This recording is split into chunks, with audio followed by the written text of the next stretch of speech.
The worst kind of therapy in my mind is the therapy that never challenges. We all, as therapists, have seen cases that have gone on for 10 and more years, where the therapist only reflects the patient's unrealistic narrative, and it seems to be an ineffective, to put it mildly, use of therapy. Isn't that considered supportive therapy versus, or is that?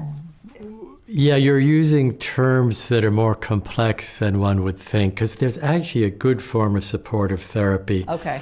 So I wouldn't dismiss all supportive therapy as not challenging the patient's current belief system, but just to generalize, you're right. I say it from my own experience, which is going to garden variety therapists. Yeah.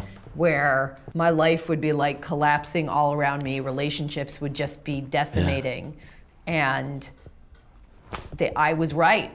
Yeah. You know? Let me put it this way. I think this angle might help understand it.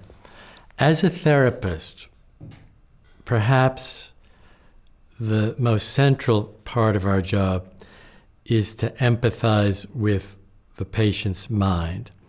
Now, I think those therapies we're calling, for lack of a better term, supportive, tend to offer sympathy rather than empathy, because sympathy doesn't go beyond what the patient is aware of. Empathy, the way we understand it in the group I work with, is to be in touch with both what the patient is aware of in him or herself, and also to be in touch with parts of them that they can't think about yet because it's too scary. The empty parts, the aggressive parts, the parts that are provoked in us through our countertransference. That lady who made me feel like a horrible sadistic monster. My empathy for her was to help her realize she had her own aggression and that didn't make her a bad person. Unfortunately, narcissists think that you can only be a decent person if you're a perfect person. Any negative element would destroy the whole thing.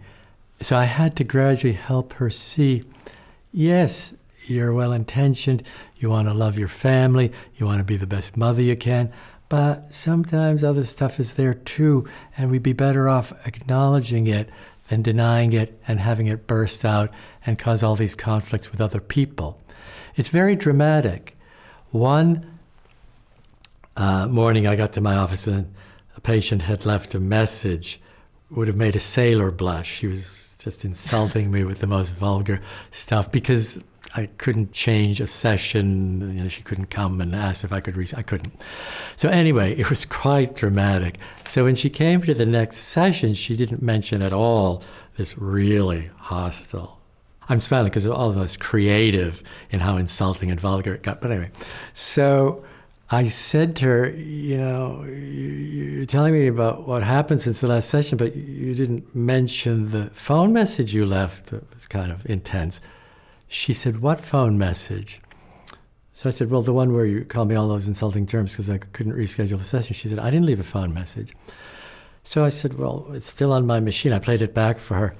She said, well, that sounds like me, but that wasn't me. It's really hard to get people to see things in themselves that are horrifying for them to see. And we have to try to make it as palatable as possible with empathy and without judgment.